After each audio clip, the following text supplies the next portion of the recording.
everybody, and welcome to the Heartland Franchise Guide, your insider's guide to franchises in the Heartland area. I'm Blake Martin, local small business franchise owner, and your Heartland Franchise Guide.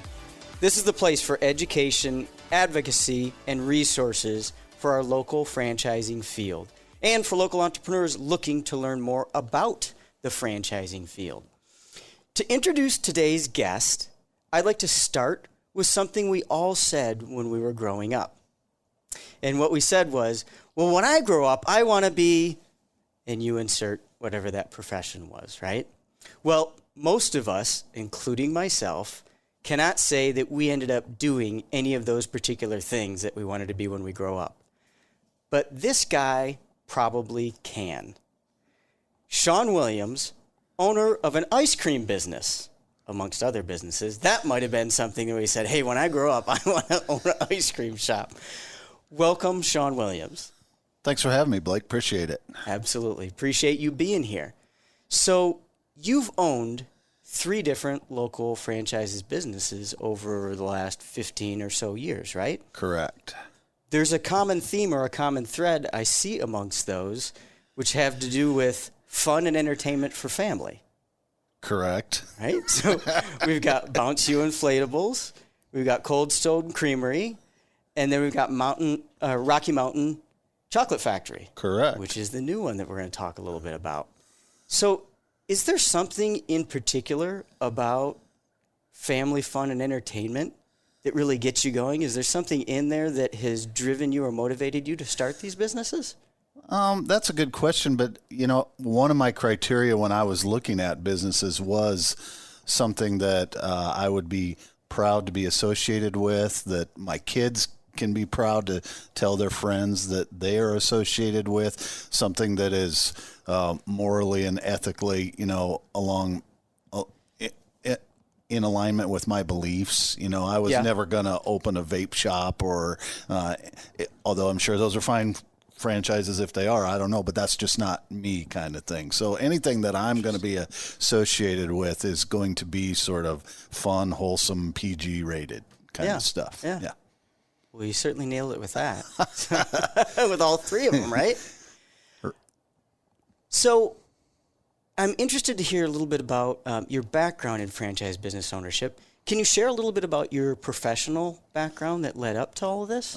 I would be happy to. I tell people I am a recovering accountant because I am actually a CPA from a million years back.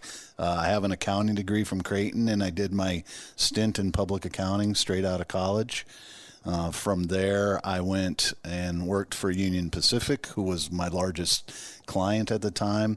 And I did stints in corporate accounting at UP and at TD Ameritrade. And so that was, a 10 to 12-year journey through my 20s and my early 30s. And somewhere along that way, as I sat in like a 3-hour quarterly budget meeting that was going on and on, I'm just thinking, I'm not going to do this the rest of my life kind of thing. So I want to own my own business. I had that dream, that vision. I just didn't know what that was. I didn't have an idea for a new mousetrap kind of thing. So, in my mind, a franchise was the way to go. Fact that there is a proven business model, but I'm still the owner. So it just came down to, I would come home and complain to my wife about things, and finally she gave me a kick in the rear and said, well, do something about it. So I did. So it was before I met you, Blake, but I used a franchise consultant. Good for you. Went through their whole process where they got to know Shawn, what kind of capital I had to invest, what I liked, what I didn't like. So I went through that whole process, and they presented 5 different franchise concepts to me, which I then, investigated in detail, those 5, and crossed them off for one reason or another. And Bounce You was one of those 5. So I left. I had a great gig at TD Ameritrade. I told my parents that I'm leaving to go open a a bounce house place, and they're like, what? That sort of that older generation has that belief that you get a job and you just stay in that job forever and whatever. And why would you leave that voluntarily? Well, because I really want to control my own destiny is basically what it came down to. So I left TD Ameritrade, opened Bounce U. It was a 10-year franchise agreement. I owned and operated it for 9. So when it was coming up for time of renewal, I had to decide if I wanted to renew, and I was basically ready to climb a new mountain. So I sold it. We had moved locations one time, and when honestly, I made a mistake on the original location. It was a bad location. You hear that all the time, location. Right, yeah. So we moved, and our sales went up over 60% when we moved to our new location. So, and we survived the, what do they call it? It wasn't the Depression, the Great Recession or whatever of 2008, 2009. We made it through there. And so Bounce U was doing very well. So I had a good asset there. So I sold it, and I had not a plan. I didn't know where I was going from there. My wife will remind me that I had no income for probably 6 months after that, because I spent 6 months looking at probably 50 different small businesses that were. No kidding, 50, 50. I bet, 50. Wow. Yeah. And I'm thankful I have an accounting background, because once I saw the financials, I could really tell. Yeah. I wasn't looking for a turnaround. I mentioned criteria before. Another criteria is profitable. If I'm going to be in That's something, an important one. It's good, yes. But some businesses will try to sort of shine themselves up and, give you one reason or another why they haven't performed well. I wasn't sort of buying that. So long story short, after I did 6 months worth of due diligence and looked everywhere, the Cold Stone Creamery opportunity came across my plate, and I jumped on it. So that's been going on 5 years now. And certainly a second place that your kids would enjoy and is part of wholesome family fun. Correct. Correct. So let me connect a couple of dots. So you partially answered a question that I wanted to pose to you, and I'm going to connect a couple of dots and see if I got this right. I was going to ask you, so with your background, MBA, CPA, senior financial strategist for a Fortune 500, et cetera, certainly you had the kind of skill set to just go out and hang your own shingle, start your own thing from scratch. If I heard you correctly, you were talking about why you even started looking at franchise businesses was more about the mousetrap was already built? Exactly. Okay, gotcha. Right. Yet those skill sets certainly have been brought to bear for you in the operating of your various businesses. Right. I'm a huge franchise proponent in the fact that you got to know what you don't know. Like, for example, I know I'm not a technology guy. Technology is not my thing. Well, Cold Stone has a very robust technology department. All of our POS systems are state of the art. We can order online. We can mobile ordering, all that stuff. That's not me doing that. There's a IT support behind that. At the national headquarters. At the national level, which my royalties are paying for. But that's, to me, the benefit of a franchise is that you have subject matter experts, whether it's IT or we have a great marketing department at Cold Stone. So we have these, we have new fall ice cream flavors that came out right now, and the whole marketing campaign built around it was done by the franchisor at the national level. I don't have to be a marketing expert to come up with that. We have those people. We're all sort of on the same team. So to me, a franchise is all of that sort of behind the scenes team that you have, working for you. Right. And then your role is really implementing those marketing programs and localizing them. Correct. Gotcha. Yep. Gotcha. So tell me a little bit about the most recent venture. So, okay. Well, it's called Tropical Smoothie Cafe. It's a new business that I'm bringing to Omaha, but I'll back you up a little bit. When I bought the Cold Stone Creameries, I bought 3 existing stores, and they were all Dodge Street North, which basically appealed to me because I'm all about growth. And I'm thinking, well, that's half of Omaha that is available. Everything south of Dodge Street was available to grow and scale the business, which we have done. So we built a new store in La Vista by Cabela's. We built a new store in Exarban, and then we remodeled our Village Point store. So I sort of got to this point of I've got 5 stores geographically spread all over Omaha, and I feel like if I'm going to continue to grow, I'm almost going to cannibalize myself. Plus, I was looking for a little diversity, get all my eggs out of one basket. So I started looking around at different. I like the sort of quick restaurant niche that I'm in. Started looking around, followed my kids' guidelines. We've been to a million soccer tournaments where we go to this tropical smoothie cafes, all Kansas City, you name it. They're great. Whole soccer team loves it. It's quality.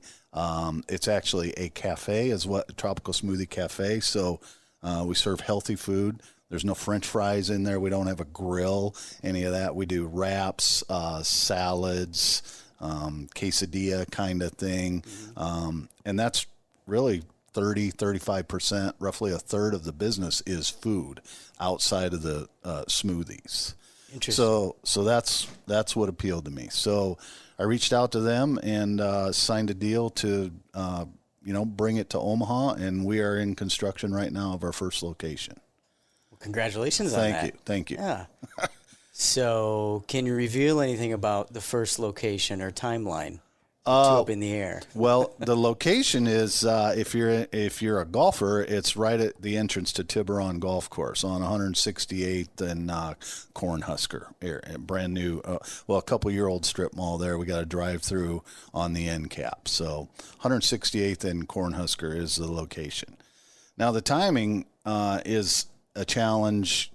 You hear about all these supply chain problems. We're running into that. So we have had a couple of delays.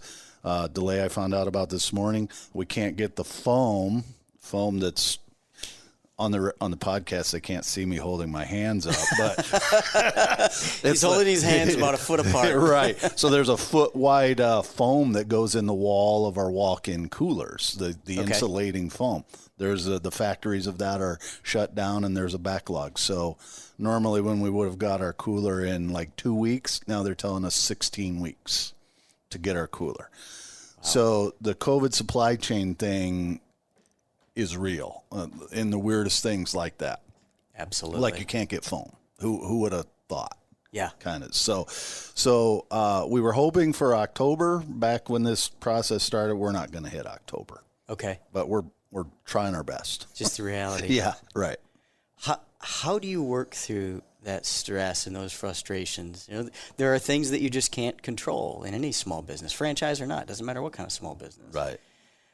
How do you work through that? That's a good question. Lose a little sleep.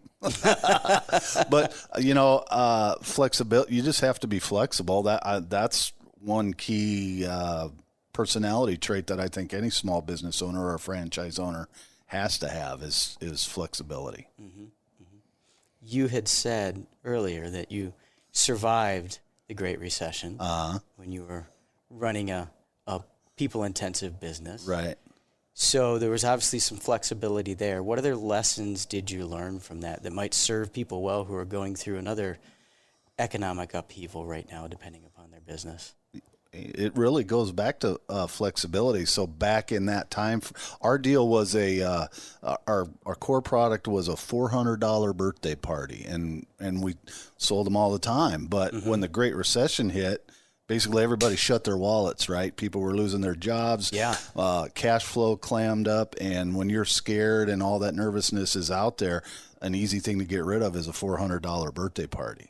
So our bookings just went down, and we in the franchise community, and that's really all we had. We had one product, like the original Henry Ford, right? You want it black or do you want it black? Right. You want a $400 Model T party? Or there's a Model T. Right, exactly.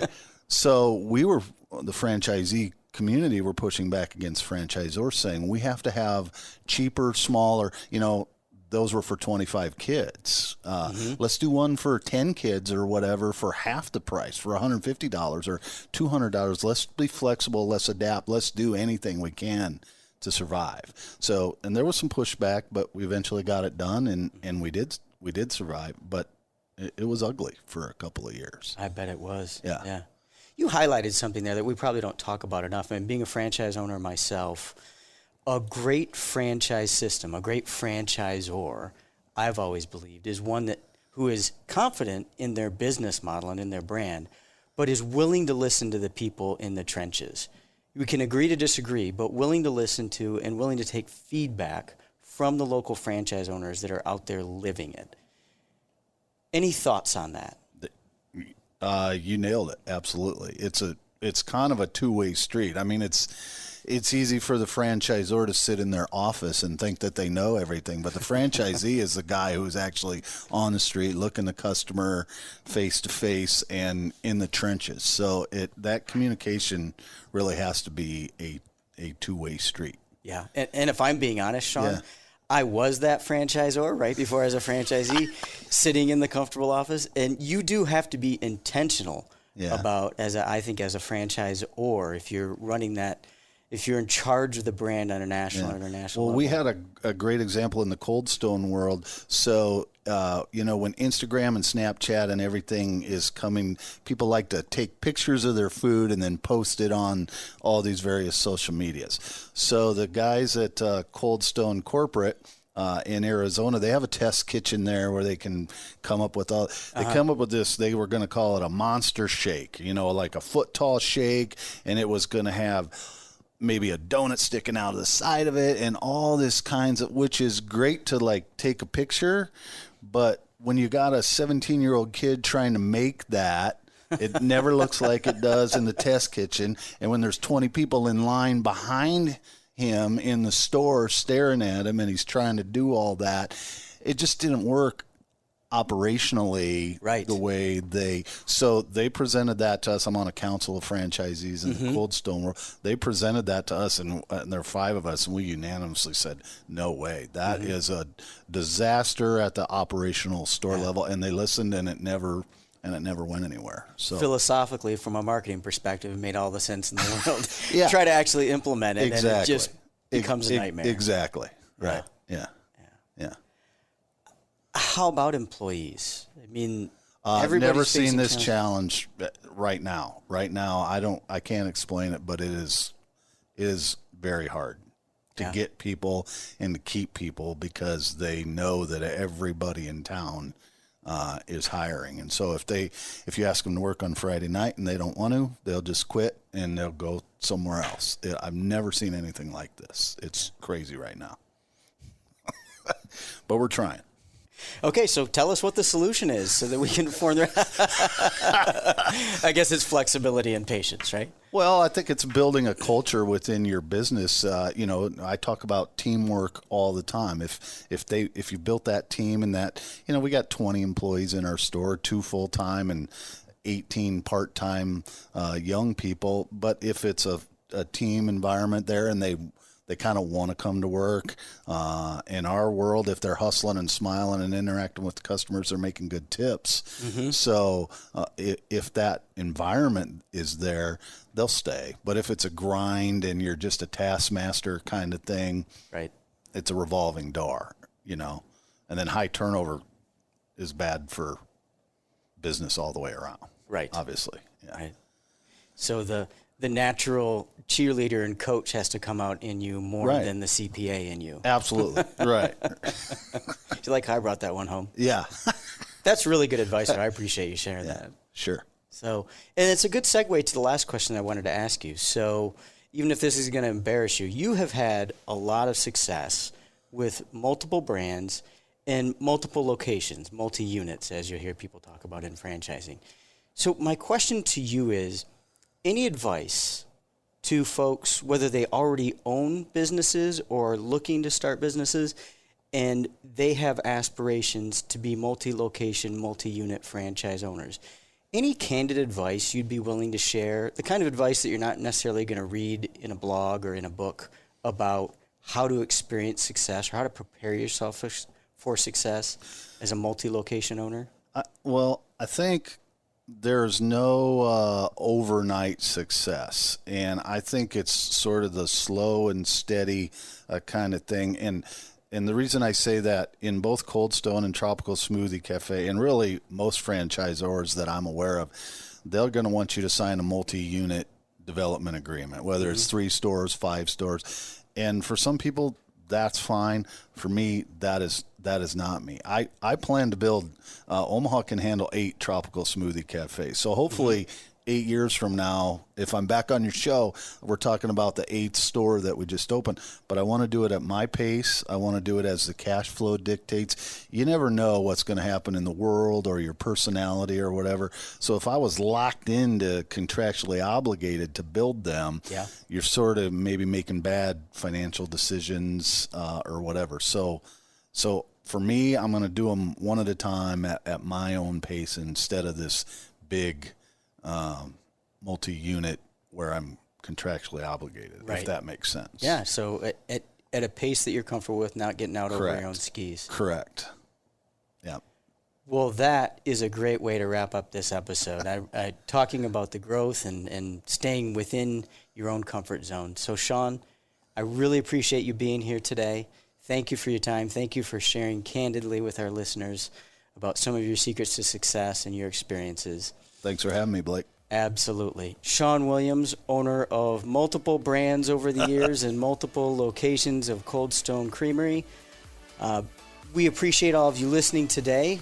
We appreciate Shawn Williams being here with us, and that is a wrap for the Heartland Franchise Guy. We hope to see you on another episode very soon.